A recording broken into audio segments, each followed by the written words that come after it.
Good afternoon, or good evening, good morning, whatever time you're watching this. It is 9/10/2110 when I'm recording this, and October 30th, 2024. All right, so we've got 6 days left to the election. So how are we doing? There is a considerable amount of things that could happen, factors that could happen within this next 6 days. Obviously, we thought, okay, so this is what we're going to look at. No, and we didn't think there would be an October surprise. We got an October surprise, literally like a couple of days, like two this morning or even last evening, when Biden went on some sort of news and said, referring to Kill Tony's joke about Puerto Ricans living on a pile of trash. He wasn't referring to actually Puerto Ricans. He was referring to island of Puerto Rico because it's a mess right now. So Biden responds to this by calling half of America, all Trump supporters, pieces of garbage. So that might hinder the election a little bit in favor of Trump. So they said, oh, this is the end of Trump's career. No, it's not. It's going to actually benefit Trump because Biden comes out here and goes completely left field and says half of America's trash. So this is going to follow more campaign distancing that Kamala does from Biden, because they've been trying to distance themselves from Biden because he's done such a terrible job. They've been distancing themselves for a long time. And I think Biden, I have a conspiracy theory of my own. I think Biden is favoring Trump in this election. And it's just a theory. Like, they threw him out like a dog. And then Jill's mad too, I know that. But they threw him out of the election like a dog, undemocratically. They put Kamala Harris in, who only got like 300 votes in the primary versus like 11 million casted for Joe Biden, not to mention all the other millions casted for Bernie Sanders. So when they did that, they put in an undemocrat. Like, they can do what they want, but they're called the Democratic Party. Why are you going to... It doesn't, okay, namesake, but still, it's not a democracy. You're making it more of a, like, selected thingy-majiggy, or I don't know what the word is. It's not republic, because republic, even their leaders are democratically elected. A republic, this is not Republican or Democratic. This is just straight up an oligarchy, like insane. So okay, Biden, I think you saw him wearing the hat. You saw him wearing the Trump hat. I think he's intentionally sabotaging the Kamala Harris campaign, because he's saying stuff like, Kamala Harris has done a big part in everything I've done. All right, look, I can't do a Joe Biden impression, but, trying to be sleepy, do him, whatever. So Kamala Harris is being sabotaged by Joe Biden, so they're just trying to distance themselves away. Not even if Joe Biden's not doing it intentionally or not. I think there's a little bit of him inside of him that wants the good of America. He's done such a terrible job, but I think he's just a puppet, and we can't be angry at the puppet. You've got to be angry at the puppeteers, and the puppeteer is, the consensus is it's Obama, and could very well be Obama. So the electoral map right now, what's going on is there's election fraud going on all over the place already. There's been cars spotted with Rhode Island license plates riding into Pennsylvania, dumping ballots into the polls, voting lines, dumping the ballots in there, and then they're also burning ballot boxes in like Washington or Oregon, and then they're doing all this, and they're turning away voters in Pennsylvania, but the Republican National Committee, the RNC, just won a lawsuit against them. So now voters can go vote for their candidate in Pennsylvania, because they limited voters from doing that and just turning people away. So in Pennsylvania, that's what's happened. And it's looking promising for Pennsylvania, for Trump. If you remember, Trump had closed the gap, had a very large gap in early voting results. Biden had a gap between them of 1 million early votes. And they found like a bunch, and some were out of nowhere. They just pulled all these votes from nowhere. But he had a gap of 1 million considerably up until election day. And he only won Pennsylvania by 1.2%. I know that off the top of my head because I did all the calculations earlier. 1.2%. So really, we should be expecting a Pennsylvania for Trump, a Trump victory in Pennsylvania. I believe the percentage, when I did the calculation, I believe the percentage of what he will win Pennsylvania is 4.5. I could be wrong. I may have made an error in my logic there, and the logic and error I found, but I don't think it will affect much, as I think actually the margin of error is getting worse. Like, they're encouraging, like, saying, oh, they're like gonna do these really bad polls for Trump, so that their Trump supporters are saying, well, I love Trump, I'm just gonna sit home and not vote. And because it doesn't matter. That's what they're trying to do with the polls. Don't buy the polls. So right here, let me see this electoral map. I got the electoral map here today. Let me reset the map. All right, so we got our 7 swing states. I think, yeah, 7. Nevada, we're gonna go left to right.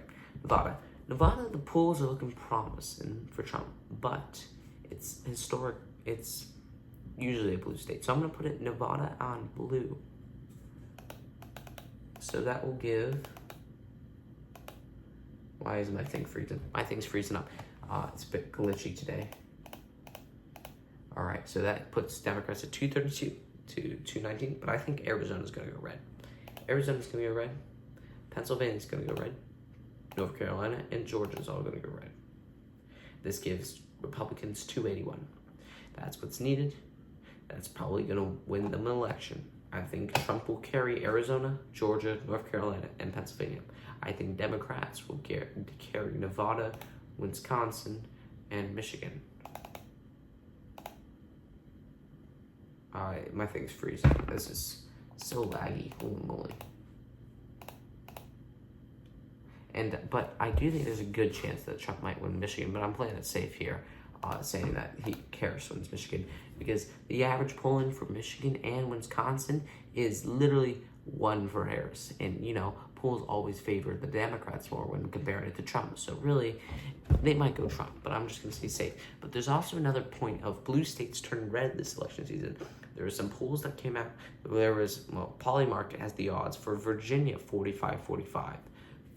Virginia hasn't voted red since 2004, I think. Yeah, 2004.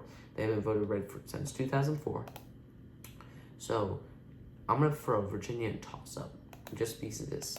But, you know, they're election polls, chances, not actual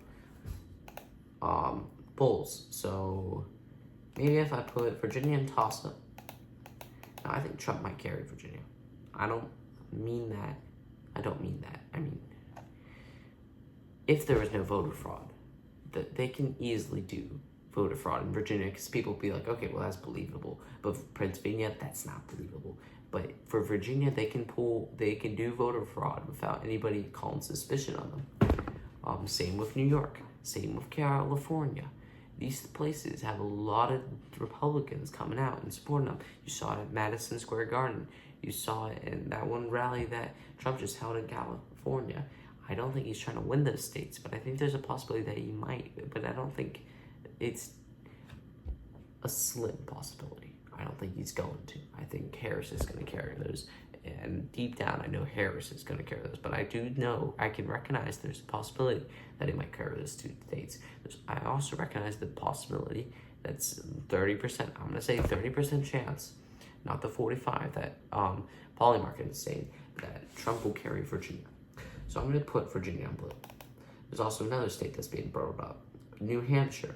New Hampshire is going to flip red, says some polls.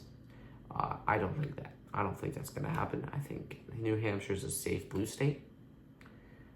But you know what is crazy? Deep blue state, New Jersey's early voting results has Trump up by a considerable margin. Now, maybe this is because not all the votes are counting, but when you do statistics, a ratio doesn't really change that drastically. Look, if we apply this ratio, Trump's going to win by a considerable margin in deep blue New Jersey. Deep blue New Jersey. So, I'm going to put New Jersey at leans blue.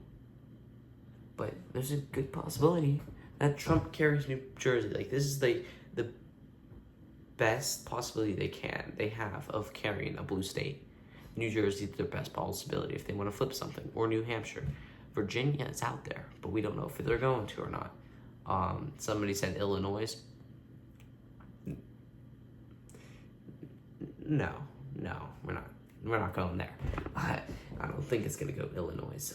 I do think, by what I'm looking at, is Trump will carry 281 electoral votes. 281 is my number. Democrats 257. That's my number. That's what I believe is gonna happen. I believe that Trump will win the popular vote. That's a big possibility. Trump might win the popular vote. He might win 51% or 52. 51 or 50. No. He's not going to win 51, 52. I just made an error there. No, because I was forgetting to apply third-party candidates. What I think is going to apply, I think Trump will win 49, but that's going to be the majority. He might win 49 to 50 of the popular vote. That's a pretty good margin. Really good margin. So yeah, that's how I think 2024 is going to pull out. So blue states that might go red. Red states that might go blue. Unheard of. Not going to happen. Trolls online say that Texas is going to go blue. No, it's not. All right. And Florida's safe right now. It was a swing state, but now it's a safe, pretty much safe red. There's no margin of which Trump cannot win Florida because the Cubans in here are coming in and voting for Trump. Cubans love Trump. They're loving Trump here. Like, all right. See ya.